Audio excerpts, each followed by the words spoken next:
Hey everybody, it's April, the Wolf Ranch Girl, and today I'm coming to you from my classroom.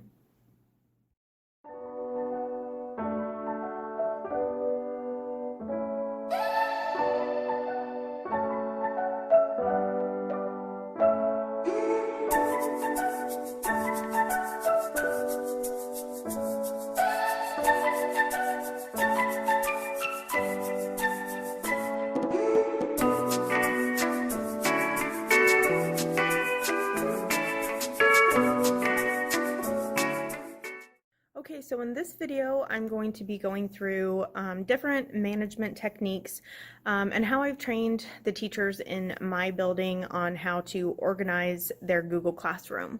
So if you are just having a hard time keeping track of the things that you are loading, or if you're finding that your students are having a really hard time turning in assignments, or they act confused when you ask them about their assignments, maybe it's because they're having a hard time finding them. So that's what we're going to talk about today. So let's get started. Hey everybody, it's Mrs. Wolf and welcome back to my classroom.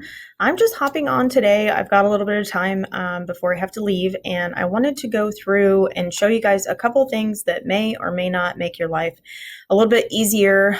So like some classroom teacher hack type things. Mostly I wanted to focus this on how I organize my Google Classroom. I'm hearing a lot of feedback from students that they're having a difficult time finding assignments. So I did do a video and posted it yesterday for students and how they can track and manage their assignments through Classroom. So now I just wanted to address it with you guys and give you guys a few ideas of how to organize your classroom, so it maybe will make it a little bit easier for students and parents, both in person and remotely, to navigate. So the first thing that I wanted to show you though is a couple of tricks. The first of which is to pin your tabs. So right now I have 4 tabs open. I have our Teacheries login screen, I have my inbox, and then I have my Google Drive, and I have my Google Classroom's dashboard. So what I'm going to do is I'm just going to right click and choose pin at the top of those tabs. And then what you'll see is that the tab becomes smaller, the words are gone, and all you can see is the icon. And so I'm going to go ahead and do that again, and then to all of these. And even when I log off of my computer, as soon as I open Google Chrome back up, these 4 tabs are going to load for me. So I don't have to take the time to go through and open every tab every day. Okay, so that was the first trick. The next thing that I wanted to do is to go into Google Classroom and then make sure that you guys knew that you could pick your classrooms up and move them around. Okay, and if you have classrooms from previous years, you don't have to leave those here on your dashboard. You can archive those. So if you click in the ellipses, the 3 little dots that are located in the upper right-hand corner of each little classroom block, if you click on that, you have an option to archive. And what that will do is it will save your class so you don't lose your material, but it takes it off of your dashboard. And then to find those archived classes again, you just click on the main menu and then scroll down to the bottom where it shows archived classes. That'll bring up another dashboard screen, but your class blocks will have the little diagonal lines through them, and that's how it shows you that your items are archived and that you're looking at archived classes. Okay, so let's go ahead and get back to just the regular class dashboard. So I opened up I unarchived or restored a class from last year. This Info 1 PM class is one of my classes from last year. So I'm going to open that up, and immediately I'm just going to take you into Classwork. So last year I didn't use Classroom very much because we were in school, and most of the items that I teach are Microsoft applications, so a lot in Windows, so a lot of that is not accessible on Chromebooks. So this year I'm teaching the same thing, but we're using the web-based version of Microsoft Office, etc. So last year when we moved into the remote learning so rapidly, I hadn't used Classroom all that much. I mean, I was familiar with it, but I hadn't really used it a huge amount. And I found that I didn't have a really good organizational approach with it. It made it hard for me to find things, made it hard for my kids to find things. So I am just in the Classwork tab of that old Classroom. And if you can see, all I have are just items that are listed. I know that this is an assignment because it has a clipboard. All of these are assignments, but they are not in order. I've got May 21st, May 19th, May 18th, May 15th, May 11th, May 4th.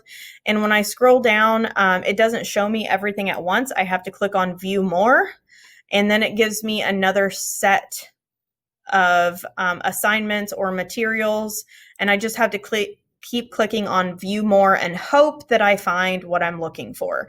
So this is really confusing, even if you as a teacher are trying to go through and find something, let alone if a student or a parent is trying to go through and find something. In addition, with your stream, if you allow students to post to your stream, then you're just going to have a jumbled mess like you're looking at a Facebook newsfeed. So what I do is I go into the settings and scroll down. Let me see.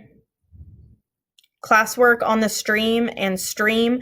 Right here it says students can post and comment. You can actually change that setting so that students can only comment, or students can't do anything. Only teachers can post or comment. So this year I have changed mine so that students can comment to the posts that I make, but they can't actually post anything to the Classroom stream. So they know that if anything is posted there, that it is information from me that they need to know about, or that they need to know about and respond to. I also have taken off the Classwork notifications on the stream. So if you click on that drop down, it says show attachments and details right in your stream, show condensed notifications like Mrs. Wolf posted an assignment, and then hide notifications. So this year I chose hide notifications because I really wanted that stream to be just an announcement area for me to my students. So I'm going to get out of here, and then I'm going to go into one of my classes and show you how I'm utilizing it for this year. So I'll just click on the main menu and go back to the classes dashboard. So I'm going to go into, let me go into the same class, but it's this year's class, Info 1. Okay. So first of all, I color code my classes just so that it helps me to stay more organized. So as many things as possible that I create and I can turn green, I'm going to turn green for this class. And that also helps the students when they're looking at their calendar to know that the green class is mine. Other teachers might choose green as well, so that might not work out like I hoped. But anyway, so I have the stream, and I only have items that are posted from me. So I have the vlog style classroom tour that I just posted. I have the shortened class schedule for a 215 day that's coming up. I have an announcement regarding my late and missing work policy. So everything on here is just from me. Okay. And then in this post, I gave them a directive, please leave a comment to let me know that you were present that day. And then I can scroll down, and I don't have very many items posted here at all. So it's really easy for the kids and for me to find something in my stream because I don't have it polluted with them having conversations or with notifications of a material being posted, so on and so forth. I really feel like this allows me to teach the kids that it's their responsibility to go and look for their classwork as well, instead of just relying for something to pop up on a stream. In addition to that, you do have this upcoming section that lets you know that there's an assignment that is due upcoming or next week or however far ahead of time that you have posted it. So now we're going to move into my classwork tab, excuse me. And this is how I have things organized. So I am moving items into different topics. So right now in this particular class, I have 4 topics that are listed. I have week 2 at the top, which I'm getting ready to move to the bottom, student resources, class resources, and then week 1. So when you're looking at this, as soon as you click onto the classwork tab, the first thing that me and my students are going to see is the current week that we are on. So August 31st through September 4th. And these are the things, the assignments that we did in class or remotely this week. So what I'm going to do though, since we're getting ready to start a new week, is I'm going to go ahead and click create. And then I'm going to choose topic. And this is going to be week 3. It'll be September 7th to the 12th. I'm pretty sure that that's right. Or maybe I should look at that. Yes, it's right. September 7th through the 12th. Now, I could make this September 8th through the 12th because we don't have school on the 7th, but I'm just going to go ahead and leave it that way with the whole week, Monday through Friday, because that's what they're used to seeing. So I'm going to add that. And when I add that new topic, it is automatically going to be put at the top of this classwork tab. So I'm going to go ahead and move this down. I'm going to grab a hold of the heading week 2, just click and hold. And then I'm just going to move this down. And as I pull to the bottom of the screen, everything else will move up. And I'm going to pull that down below week 1. And then I'm going to scroll back up so that you guys can see how that's going to work. So now my students know that when they pop into classwork, they're going to see the current week on the top. And then moving down from that, you're going to see student resources. Okay, so in student resources, I have posted different things that the students can use across all of their classes. So I've got my Google Classroom and website tour. I have short Google Classroom tutorials for students. I have a link to my website. I have the letter that I sent to the students and their parents at the beginning of the year. I have vital tips for success in my classroom, which includes things like that they need to know their username and password for the school email and what websites we're going to be using, so on and so forth. I also have the school's universal expectations listed here. And then I have been adding some tutorials as we are moving through so that the students will understand how to use Kami to alter the PDFs that I send them and be able to turn their assignments in. Also, I think it's really important for kids to know how grades and assignment points work. So I went ahead and did a video of me explaining that in school, and I posted it here because a lot of kids don't understand how points work and how those translate into grades. I also had another teacher come in and explain how our high school credits work. And then I've posted the video on how students can manage and track their assignments in Google Classroom. And if you guys haven't watched that, go ahead and watch that so that you can show your kids how to do it too. And then in addition to the student resources, I actually have resources that are specific to this class. So Info 1 does beginning application usage for Microsoft Office and Google Apps. And then we also do keyboarding. So EduTyping is the keyboarding program that we use. So I have my class join link listed here, and then I have the actual link to get into EduTyping itself. So if I need to move those items around, I can just click and drag on them to move them around. And then below that is when our weeks start. So they can very easily just scroll down and look back and see that week 1, we had all of these items that were going on. Week 2, here's the items. And then the week that we're in is always going to be up at the top. And this seems to really be helping the students, and it's really helping me to be able to keep my items organized and be able to find those items. Okay. The other thing that I wanted to show you guys is in the main menu tab is this to review section. So if you click on classes, that takes you to the dashboard. If you click on calendar, then that is going to take you out to a week view.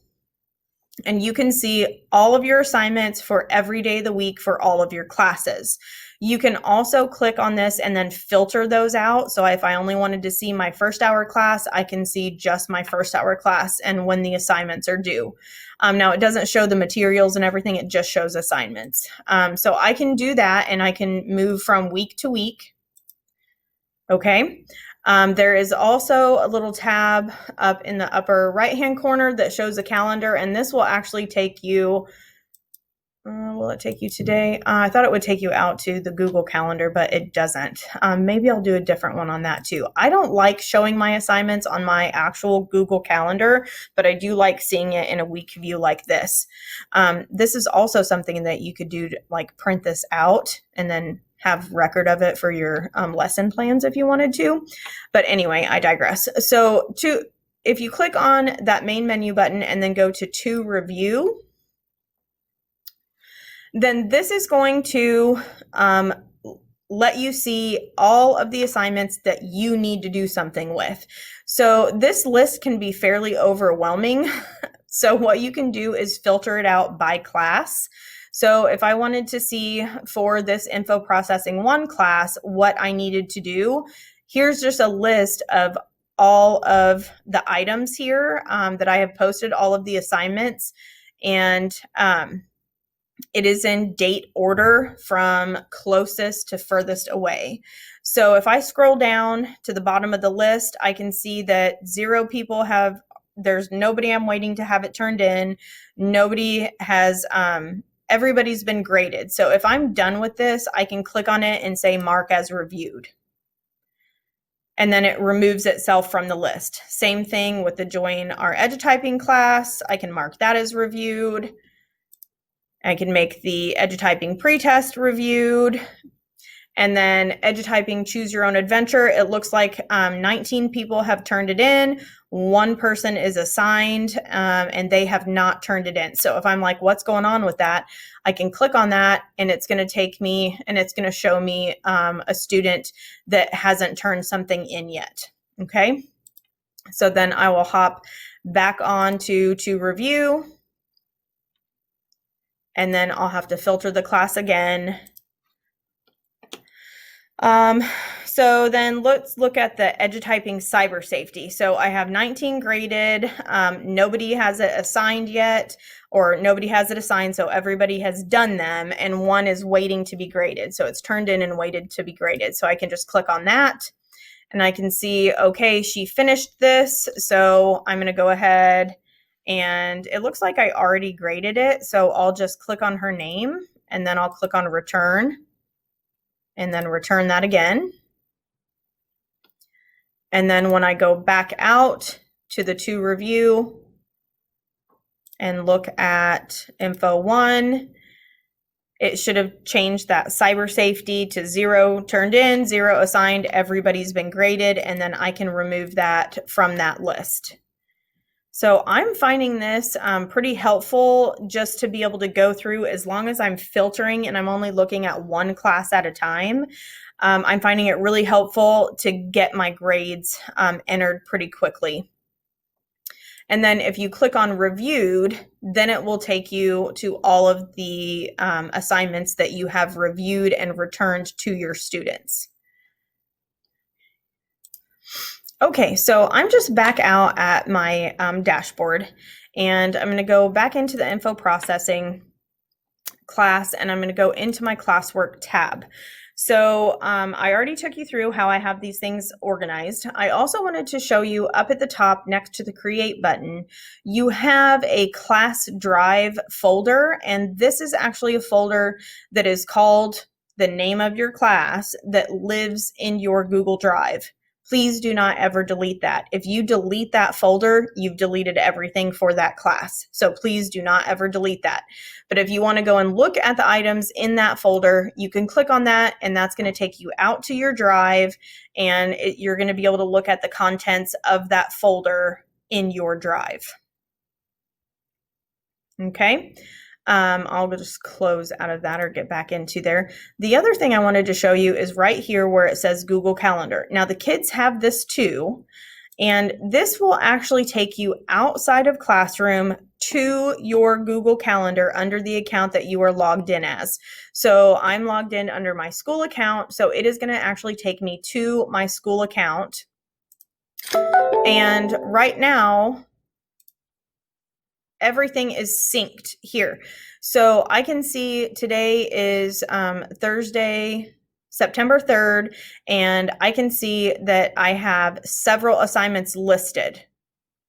All right, but if you don't want to see those things on your calendar, you can turn them off.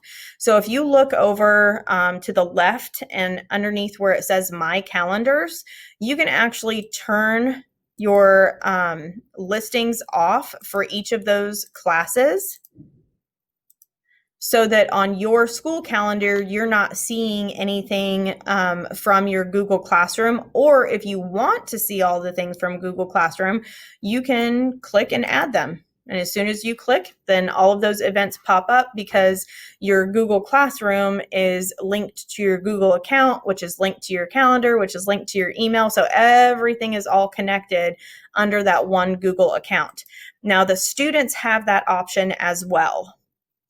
I am actually going to be teaching them how to get the Google app, Google Calendar app, onto their phone, and then add their school account to that, so that they can very quickly on their phone look on the calendar and see what assignments are due for each of their classes. They can get into Classroom and then click on Calendar, and it'll show them just that week view, and they can do that from their phone as well. But the less clicks with students, the better. So you guys have that option too on your mobile devices to add a calendar for multiple accounts. So when I'm looking at my Google Calendar, I actually see my personal calendar, my school calendar if I want to, my husband's calendar, so on and so forth. So if you need help with that and you want to learn how to do that, then just let me know. So this button in Google Classroom, I'm back here on my Classwork tab. This Google Calendar button, just remember that takes you out to an actual Google Calendar. And then if you click on the main menu and you click on the calendar there, it's a calendar within the Classroom environment that is showing you and your students all of the assignments that are due and when they're due for the week. So I hope that that was helpful to you. I hope that that gave you a little bit more peace with using Google Classroom. And as always, if you need anything, then please let me know. I'm happy to help. Okay, so I hope that that showed you how you can organize your Google Classroom so that it can help you, and so that it help your students, and so it can help their parents. So I hope you found this positive and productive, and that it's going to definitely help you navigate this crazy thing that we are calling remote learning. So if you like this video, go ahead and give me a thumbs up. If you would like to see other kinds of content, you can go ahead and go to my channel and search around. If you'd like to be notified anytime that I post new videos, you can subscribe and click on the notification bell. So I hope you guys have a great night. Thanks so much for stopping by, and I'll see you later.